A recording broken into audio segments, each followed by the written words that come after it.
godiya sannun ku na godiya wallahi tallahi da aljanu kuke kai zaben ma da kuke aljanu kuka zuba ha ba ka kure na mutane hankali mana ko taron ha ba kake ce gaba ɗaya Kano ne ta fito.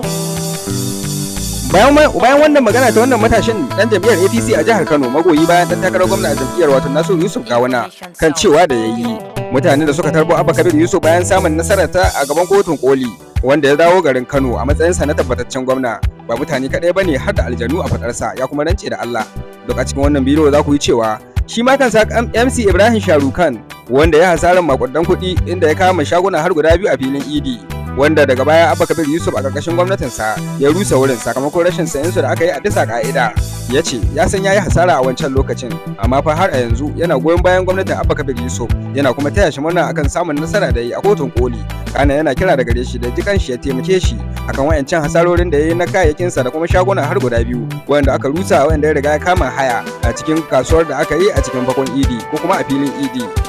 Ina roƙon wannan gwamnati ni ma ina cikin wannan gwamnati duk da ni musulmi ne na da kaddara da mai kyau da mara kyau ina son wannan gwamnati ta tallafa min a cikin. To jama'a barkanku da yau barkanku da sake kasancewa da mu a cikin sabon shirin. Idan yau ne ka fara zuwa wannan tashar tamu to kar ka manta ka daure ka danna mana subscribe don ci gaba da samun shirye-shiryen mu cikin lokaci. Ga labarun ɗaya bayan ɗaya. Yanzu haka wani matashi wanda ya nemi a saka sunansa jam'iyyar APC a jihar Kano ya bayyana cewa shi fa a nasa zato ba tun da za a yi a ce adadin mutanen da suka tarbi gwamnan jihar Kano Abbagidagida Yusuf bayan tabbatar da shi da aka yi a matsayin gwamnan jihar Kano a kotun koli mutane ne dukansu.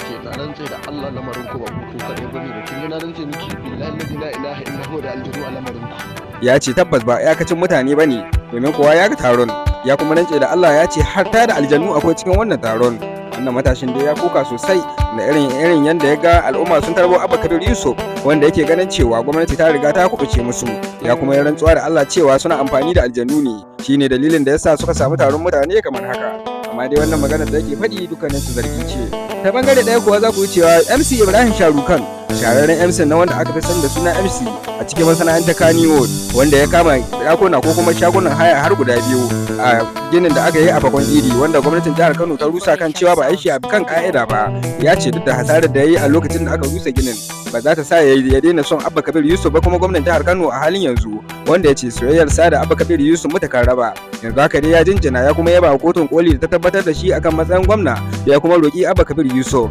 da ya taimake shi akan wa'ancan hasarorin da ya yi. Ya bayyana cewa wasu masoya da dama sun taimake shi a yayin lokacin da ya hasarar amma fa har yau yana neman Abbagidagida Yusuf da ya taimake shi da wani abu ko da zai rage hasara daga irin wancan hasara da ya yi. Al'ummar musulmai masoya annabi masoya na sun ban tallafi daban-daban amma ina roƙon wannan gwamnati